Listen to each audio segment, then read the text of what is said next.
하나님의 말씀은 레위기 25장입니다. 레위기 25장 1절에서 22절.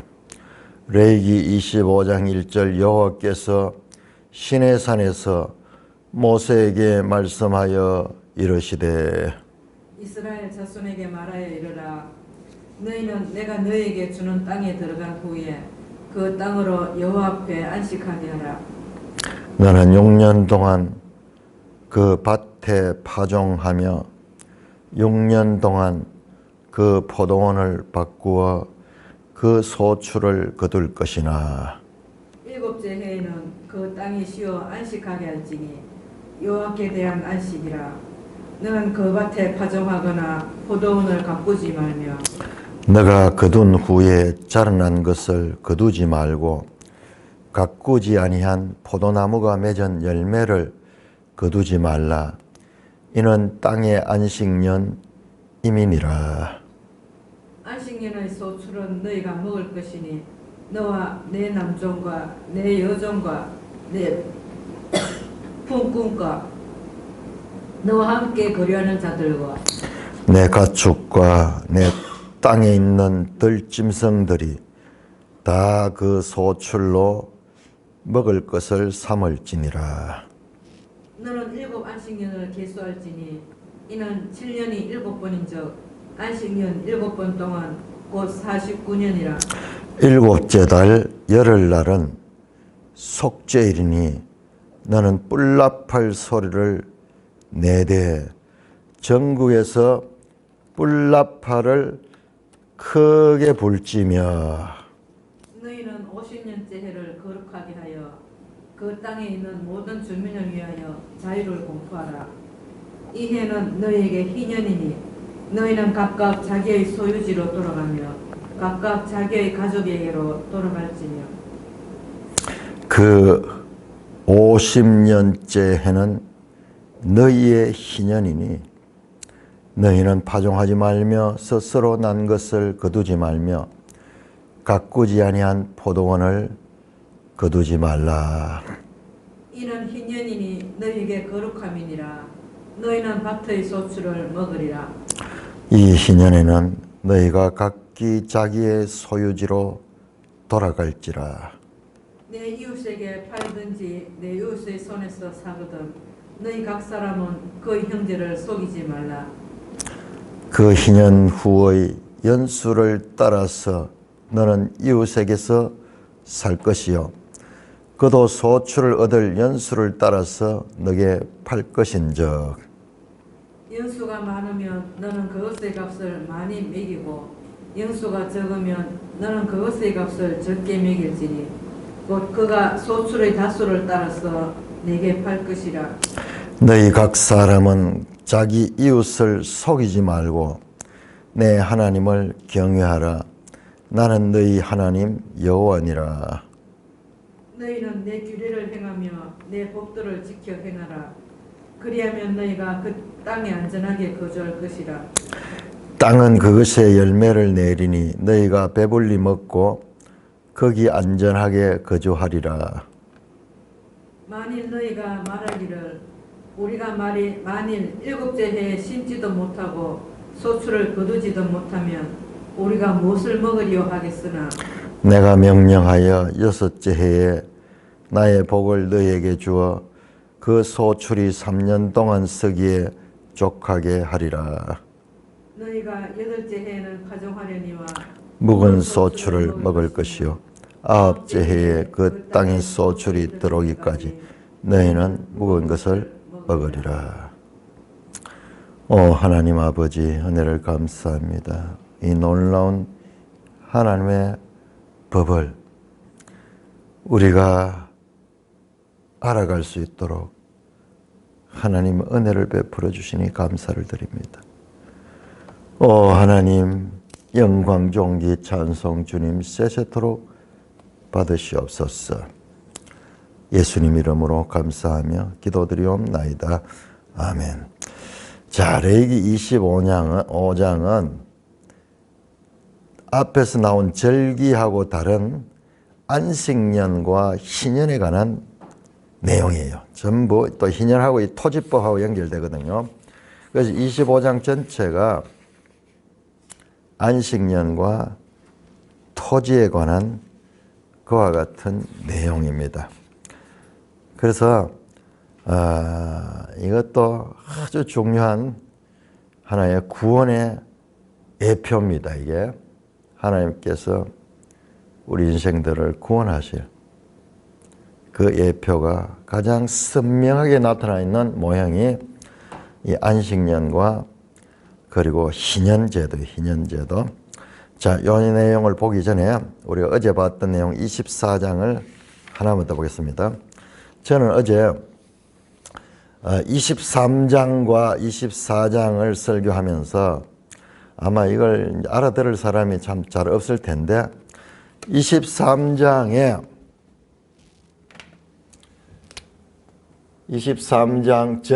절기죠. 절기 가운데서 마지막 절기 초막절기하고 초막절이 7월 15일에서 21일까지인데 그 다음에 그 이튿날 이 초막절기 후 첫날 그러니까 즉 22일 되죠.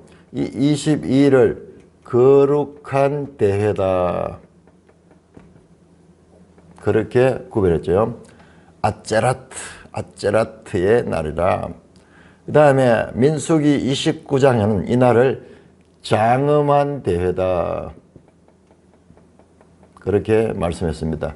그 요게 7일간이고 요게 8일이라 그러죠. 이 8이라는 수는 우리 많은 성도들이 이걸 잘 알지 못하고 있어요. 7이라는 수가 완전 수고, 7이 하나님의 수고, 행운의 수고, 7을 좋아하죠.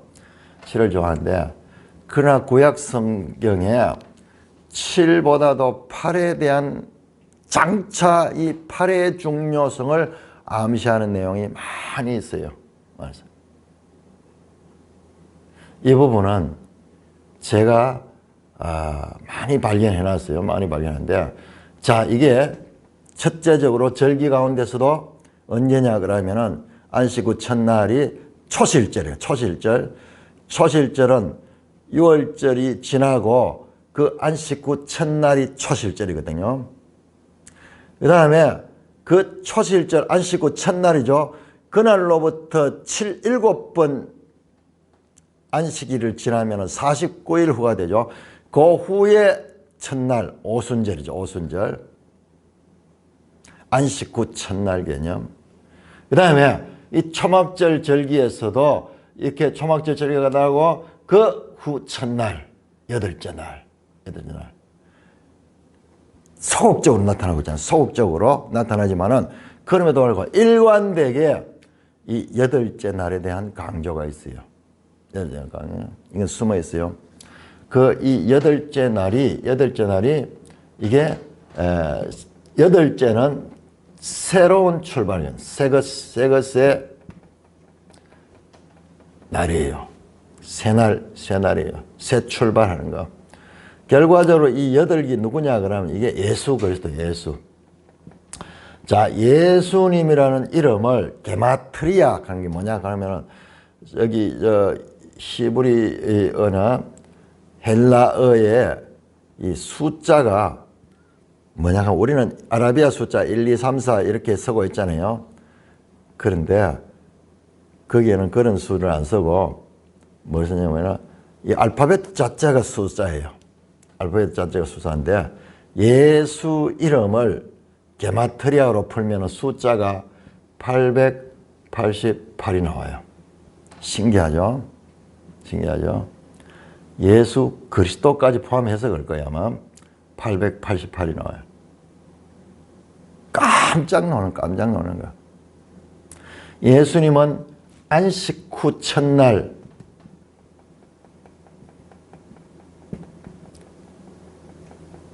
부활하셨어요. 그 초실절이 결과적으로 이걸 지금 가리키는 거예요. 그러니 이 절기들을 자세히 영어하면 절기가 예수 그리스도 안에서 다 성취돼요. 예수 그리스도 안에서 성취됩니다. 오순절 어떻게 나옵니까? 예수님이 부활하신 후 50일째 오순절 교회가 탄생해서 교회가 성령이 내주하면서 교회가 탄생했습니다. 예수님은 궁극적으로 새 창조로 오셨어요. 새 창조. 그래서 예수님이 새 언약을 맺잖아요. 새 언약. 성경의 새 자는 중요합니다. 그래서 예수 믿는 사람은 새로운 피조물이 되고, 그리고 이 교회를 갖다가 새로운 이스라엘이라 그렇게 말씀하기도 하고, 새 생명이라 그러고, 그렇게 전부 새자가 붙는 거예요. 그래서 새 하늘, 새 땅. 궁극적으로 예수 안에서 이루어지는 건요, 새 창조예요. 새 창조. 새 창조. 이게 새 하늘, 새 땅, 새 예루살렘에 들어가는 거예요. 어마어마한 이 8째 날에 이 암시가 구약 성경에 속해져 있고, 이게 궁극적으로 예수 그리스도를 통해서 완성이 됩니다. 초림에서 시작했고, 마태복음 자세히 보시면 이는 성경을 이루리 하심이라. 예수님이 하는 행동마다 다 예수님이 애굽으로 내려가는 것도 이는 성경을 이루리 함이라. 이는 성경을 이루리 함이라. 끝까지 다 나옵니다. 끝까지. 성경을 이룬다, 성취하다, 그 성취. 성경은 구약 성경이에요. 구약을 성취하는 거예요. 그러니까 성막도 예수님이 완전히 성취하시고, 절기도 예수님이 다 성취하는 거예요. 그러니 예수 그리스도 안에서 새로운 창조가 시작이 됐고, 초림 때 시작이 됐고, 재림 때 완성이 되는 거예요. 재림 때 완성이. 그러니까 교회 시대는 이 과정이에요. 이 과정. 이 오순절 그 과정. 이 안에. 지금 이것이 바로 성경이 말하는 종말론. 초림 때 이미 하나님 나라가 시작이 되었고, 그리고 재림 때 완성이 될 것이다. 완성이 되고, 그 완성은 새 하늘 새 땅이에요. 새 예루살렘에서 마치 에덴처럼, 에덴이 인류의 출발지였듯이 이제 새 예루살렘 성이 인류의 이 구원받은 백성들의 영생의 삶을 누리는 그와 같은 곳입니다. 자, 그래서 이 8일을 그렇게 중요했거든요. 그래서 자, 보세요. 자, 23장, 레위기 23장에 보시면은 그 8째 날 36절에 23장 36절에 8째 날 모여라.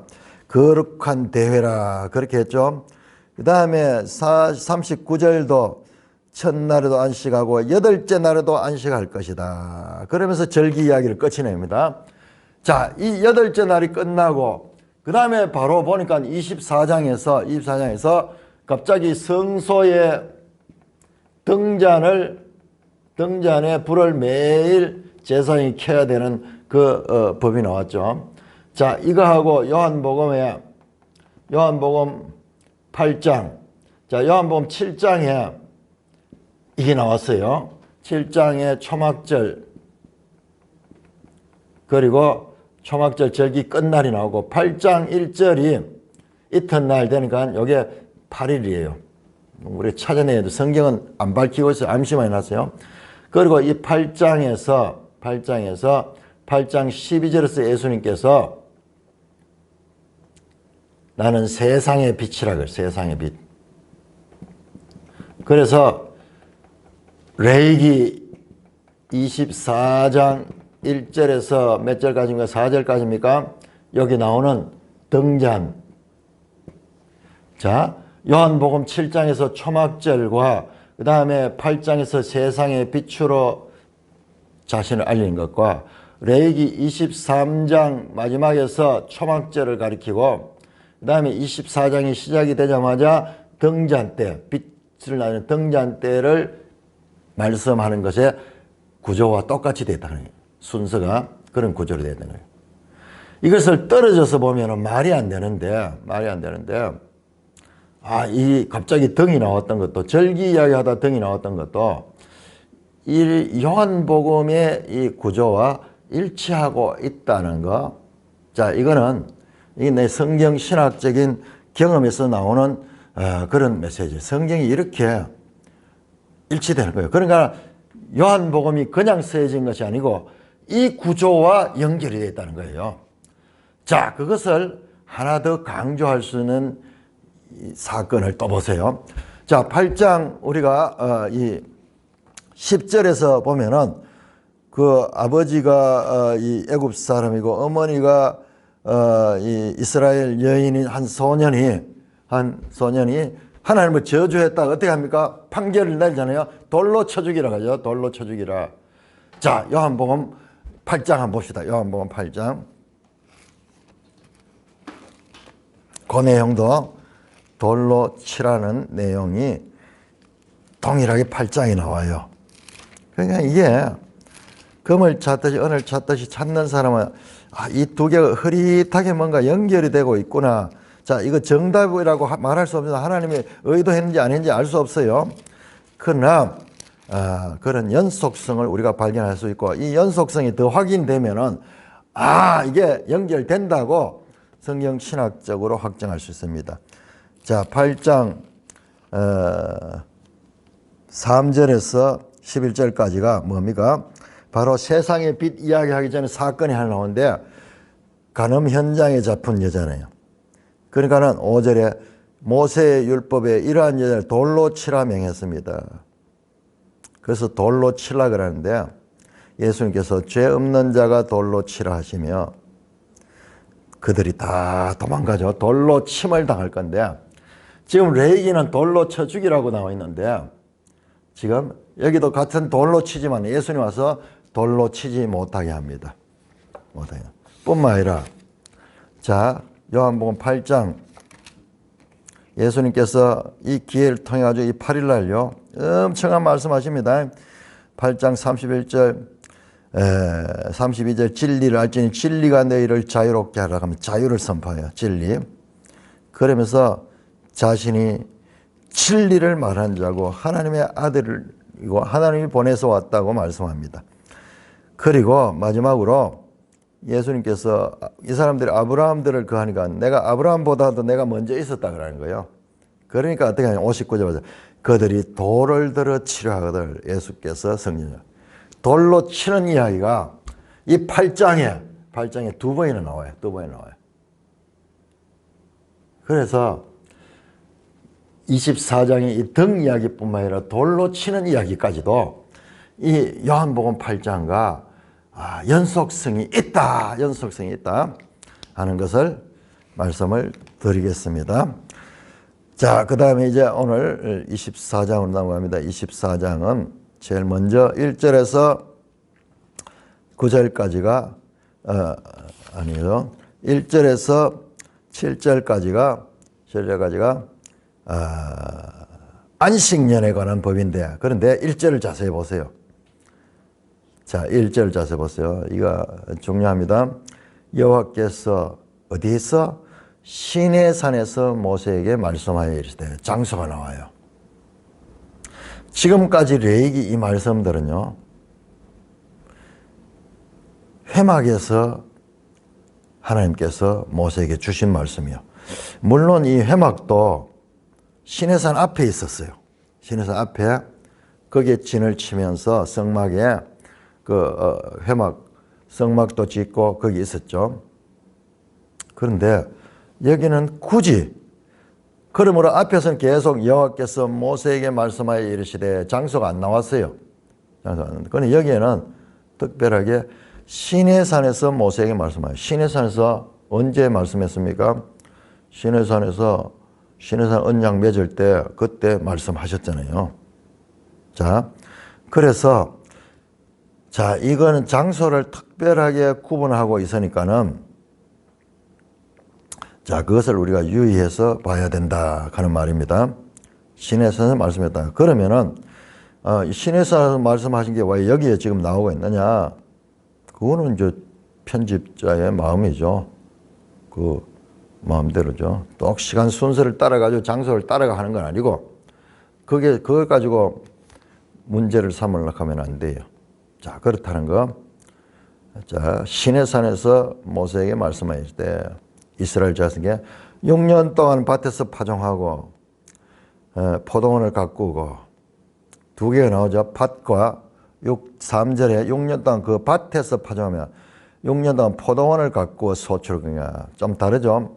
밭에서 파종하며 하는 건 씨를 뿌려가지고 하는 곡식 주로 밀이나 보리 심는 그 곡식을 주로 이야기하는 거고 그 다음에 포도원은 나무죠. 포도나무, 감람나무, 석류나무, 대추야자나무 이쪽에 아주 또 잘 되는 그런 나무들이 있어. 자, 근데 7째 해는 땅을 쉬어 안식하게 하라. 그럼 우리 한번 생각해 보세요. 절기 다 지켜야지. 1년에 3번이나 지금 올라갔다 내려갔다 해야죠. 그 시간이 얼마나 걸려서 한 번 가는데 한 일주일 최소한 걸릴 거예요. 3번이면은 3, 7, 21일 동안을 또 왔다 갔다 하면 절기 지켜죠. 매주 안식일 지켜야 되죠. 참, 소는 누가 키우노? 그 이야기 나올 정도로 정말 쉼을 강조하는 하나님이에요. 특별하죠. 완전히 다르잖아요. 열심히 일해라, 놀지 말고 일해라. 아이야, 동창이 밝았는데 저 먼 사료밭을 언제 관리하느냐? 그러면 전부 일하라고 노동을 독려하는 세상 가운데서 쉬어라. 기독교예요. 이 덕분에 오늘날 우리가 지금 그래도 다 일주일에 한 번씩 쉬고 있잖아요.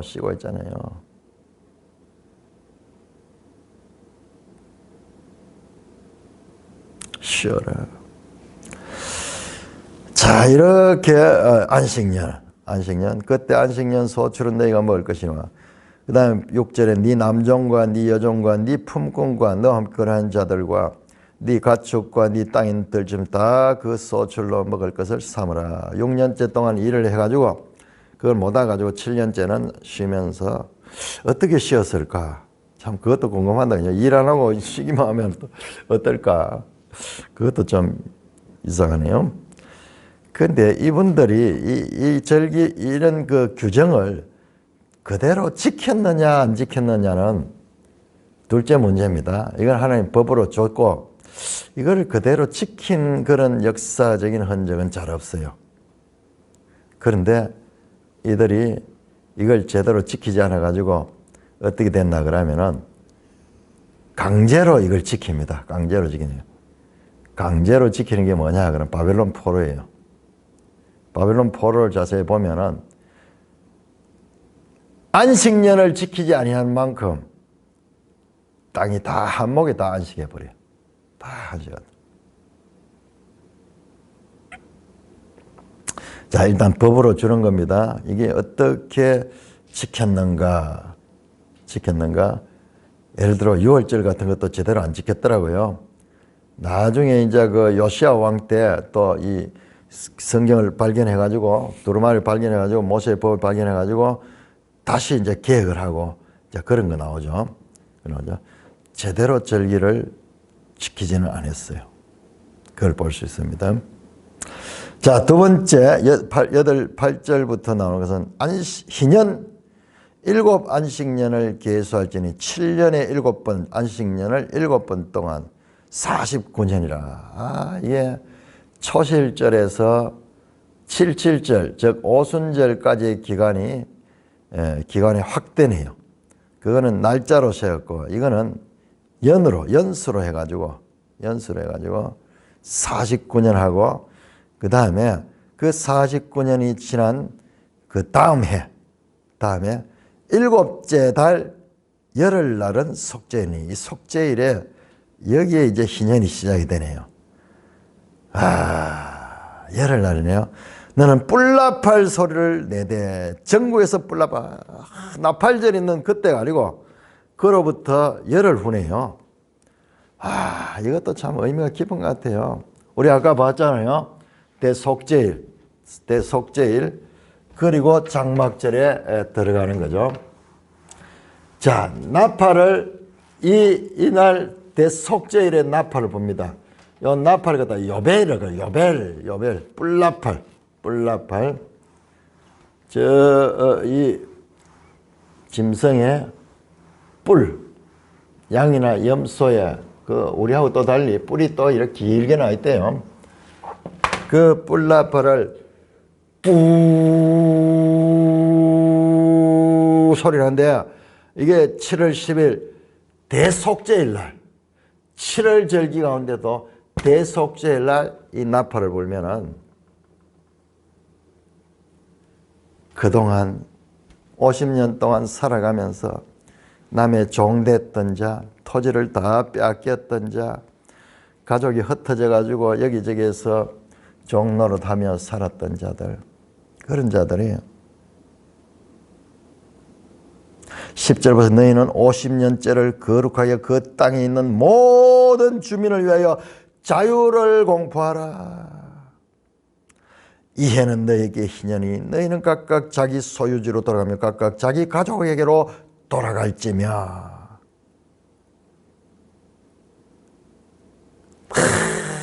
원상태로 돌아가요. 원상태로.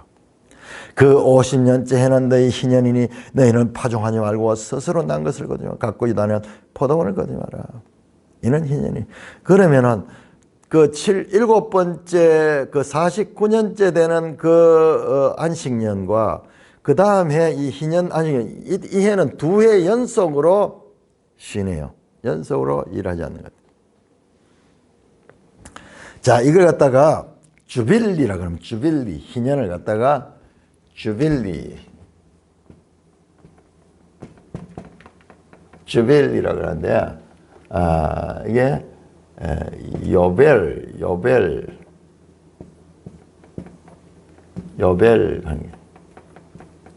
나팔 소리. 이 희년의 나팔 소리가 불면은 모든 것이 원상태로 다시 돌아가는 거예요. 이야, 회복되는 거예요. 그동안 살아가면서 격차가 얼마나 났겠어요. 지금 우리 보세요. 대한민국 땅에 보면은 다 잘 살지만은 그럼에도 불구하고 잘 사는 사람은 계속 잘 살죠. 꼭 그렇지만 잘 사는 사람도 실패할 수도 많죠. 가난한 사람은 일어나기 힘듭니다. 이 자유 경쟁 가운데서 그런데 자 그랬더라도 다시 원상태로 돌아가게 되면은 정말 세상이 그야말로 공평하지 않을까요?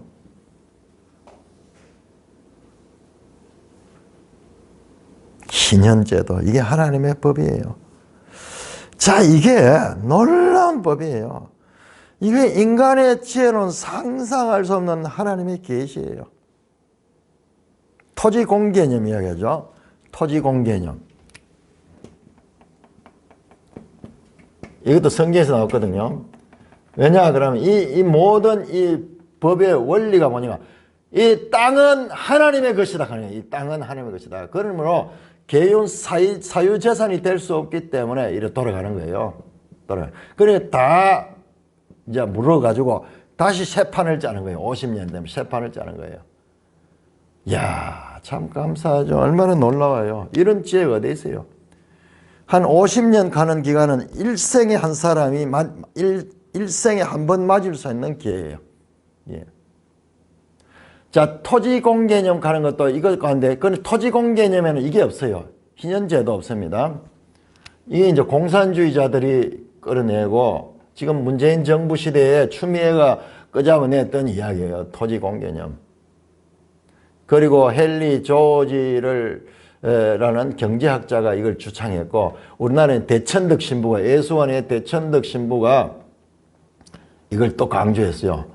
그리고 여기 영향을 받은 젊은 학자들이 지금 전부 좌파들 지금 알고 보니까는 그 대천덕 신부가 뭐 했는 사람이냐, 여기 와서 뭐 한국에 와가지고 예수원 세워가지고 선한 영향력 많이 깨우고 우리도 젊은 시절에 그분을 존경하고 그분의 가르침을 받고 그런데 지나고 보니까는 이 사람이 이 운동을 성경적 토지 개념하면서 성토목하면서 아무도 이런 데 신경 안 쓸 적에 성경적 토지 경제를 위한 모임칸을 만들어 가지고 여기 젊은 경제학자들, 대구에도 여기 저 효성카드게 정강숙 교수 한 사람도 있고 경북대학도 있고 뭐 교수들이 모이고요, 목사들, 그리고 이 생각 있는 크리스천들이 모여가지고 이런 성경적 토지, 이게 바로 토지 공개념으로 가야 된다. 이게 헨리 조지라는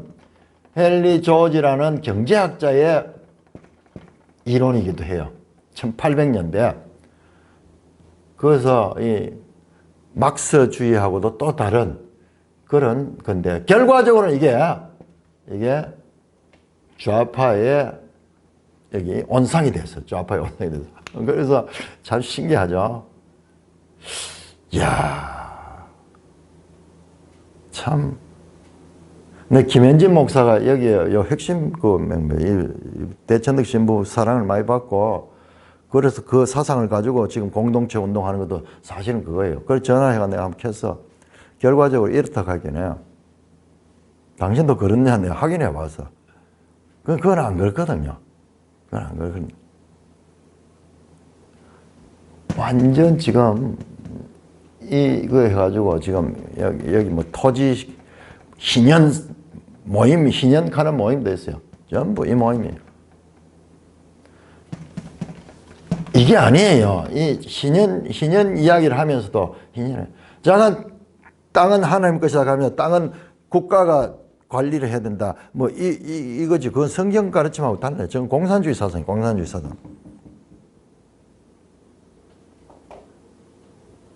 성경 비슷하게 나오니까 전부 다 거의 성경적 안 돼요.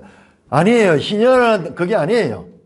이거는 땅을 이 공개념으로 해가지고 뭐 이야기하는데, 그래가지고 거기 나오는 게 공산주의잖아요. 공산주의. 그럼 그건 누가 관리하느냐? 공산당이 관리하잖아요. 그러니까 거기서 부조리가 생겨가지고 그 북한 같은 나라가 저렇게 생겨 나왔잖아요. 그런 이야기는 안 해요, 이 사람들. 절대로 북한 욕하지 않습니다. 북한은 공산주의도 아니고 저거는 뭐 그런 거죠. 자, 이 요벨은 이게 아니고 그냥 영원히 토지를 공개념하는 게 아니고 이게 다시 처음에 분배했던 대로 나눠진데, 근데 이게 얼마나 복잡하겠어요. 이게 관리가 되겠습니까? 그리고 이 희년을 실제로 이스라엘 역사에서 행했다 하는 그 흔적도 잘 없어요. 여러분들.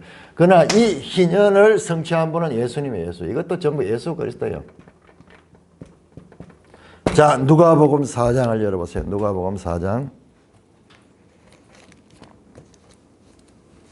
결과적으로는 성경은 예수님을 가르치기 위한 거지, 이 법이 완벽해가지고 이 법대로 살아라. 물론 이제 그래 살면 그렇게 되겠지만은, 그러나 그게 인간 역사에서 이건 철저하게 하나님 중심주의가 되는데, 자, 누가복음 4장 18절, 16절부터 봐야 되겠네요.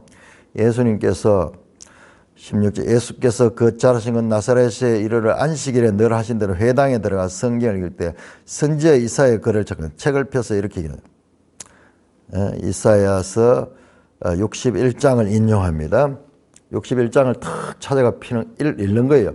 주의 성령이 내게 임하신 이는 가난한 자에게 복음을 전하게 하시려고 내게 기름을 부으시고 나를 보내사 포로된 자들에게 자유를, 눈먼 자에게 다시 보게 함을 전파하며 눌린 자를 자유롭게 하고 주의 은혜를 전파하게 하라 합니다. 주의 은혜에 가는 게 이게 희년이에요. 희년. 그 예수님은 희년을 선포하러 하는 거예요. 희년은 자유예요. 자유. 종되었던 자, 궁극적으로 죄에 종된 자를 해방시키고 자유하게 하는 이 희년이, 궁극적으로 이 희년이 가리키는 그냥 이 땅에서 50년마다 경제정책 이것이 아니었어요. 구약 성경만 가지고는 안 된다니까요. 안 된다. 실제로 이 사람들이 이걸 시행 안 했어요. 심지어는 절기조차도 제대로 시행 안 했던데,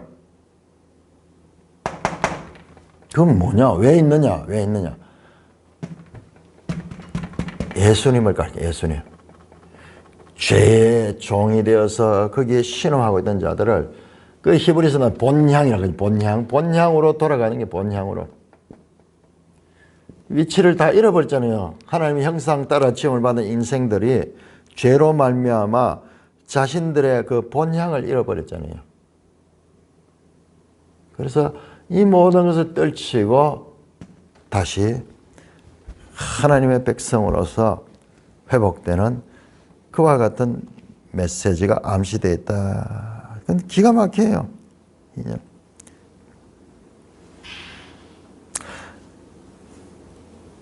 예수님께서 이렇게 말했어요. 21절 보시면, 누가복음 4장 21절 보시면은 예수께서 그들에게 말씀하시되 이 글이 오늘 너희 귀에 응하였느니라 하시고, 무슨 말이에요? 이 글이 오늘 너희 귀에 응하였다. 이사야 61장 이 희년의 자유를 선포하는 이것이 지금 여기 와 있다는 거예요. 예수님이 희년이라는 거예요. 예수님이 눈먼 자, 가난한 자에게 자유를 주고 눌린 자를 해방시키고 포로된 자를 자유케 하는 그와 같은 일을 하시는 분이 지금 여기에 있다는 겁니다. 이 글이 지금 여기 와 있는 거예요. 너희 보는 앞에 이 글이 성취되어 있는 거예요.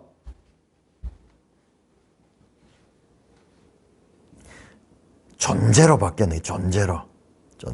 예수님이 이 자체예요. 이 자체.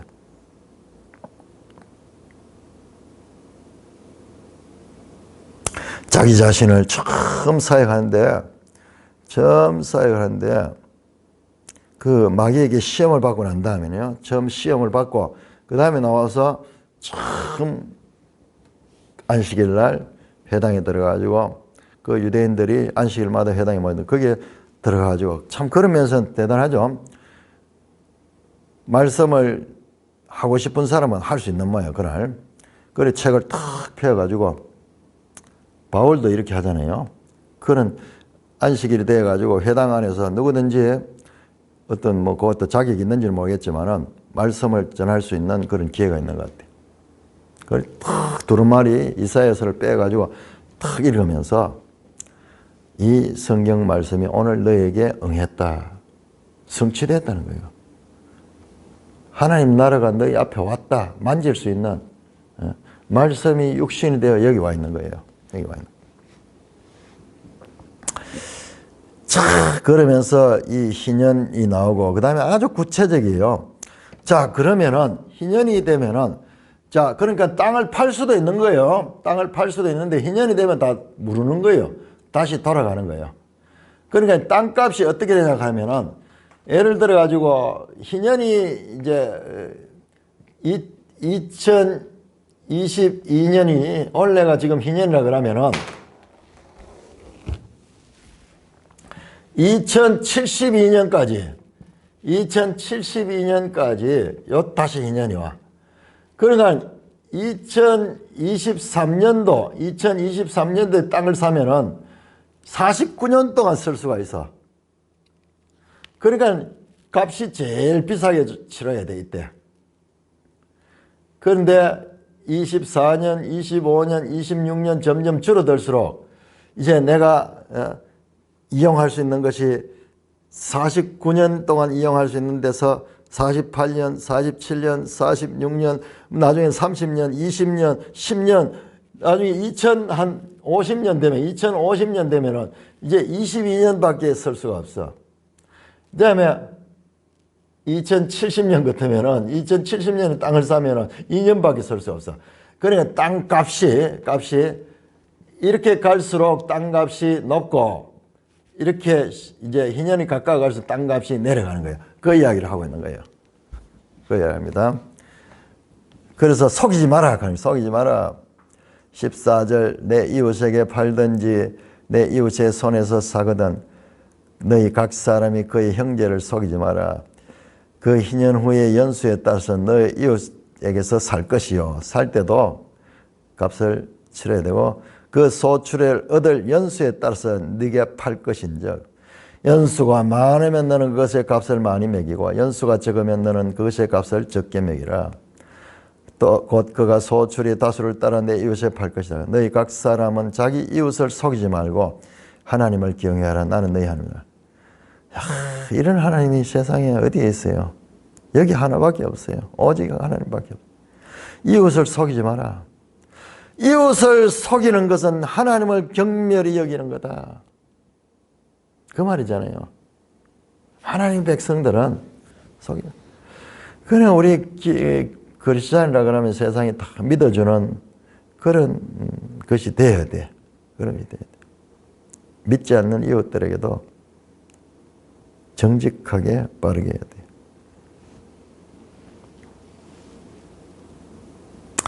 그 다음에 이제 18절 하나님 약속입니다. 너희는 내 규를 행하여 법도를 지켜 행하라. 무슨 말이냐 그러면은 아니 이렇게 안식년을 지키고 이러면은 나중에 굶어 죽으면 어쩝니까?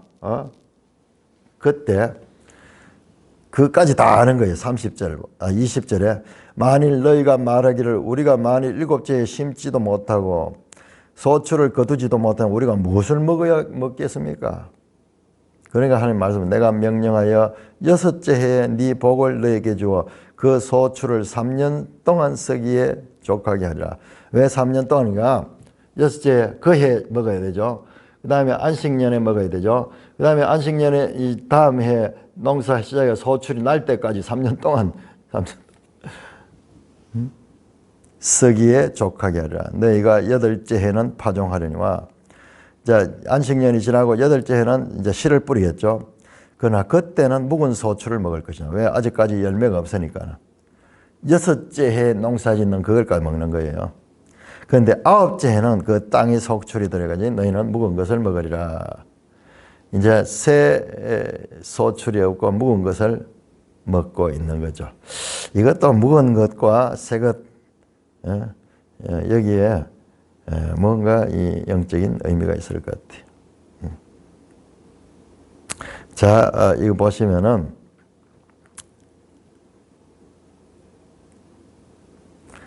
희년, 안식년에서 시작해서 희년을 이야기했다가 다시 안식년이 나옵니다. 자, 보세요. 1절에서 7절까지는 안식년, 그 다음에 8절에서 17절까지는 희년, 그 다음에 18절에서 22절까지 안식년. 안식년과 안식년 사이의 희년에 대한 말씀이 이렇게 들어있어요. 왜 갈팡질팡 하느냐? 왜 안식년 이야기했다, 희년 이야기했다, 안식년 이야기했다. 그게 아니고 이렇게 안식년을 사고 있는 거예요. 안식년이 희년을 사고 있는 거예요. 이 샌드위치 구조. 자, 이런 것들은 성경에 흔히 나타나는 성경의 기록 방법이에요. 기록 방법이에요.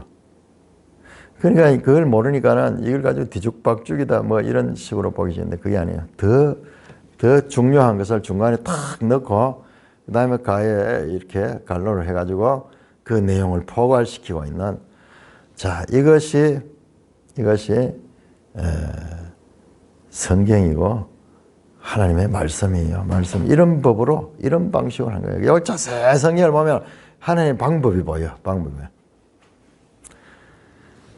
찬송가 471장입니다. 471장.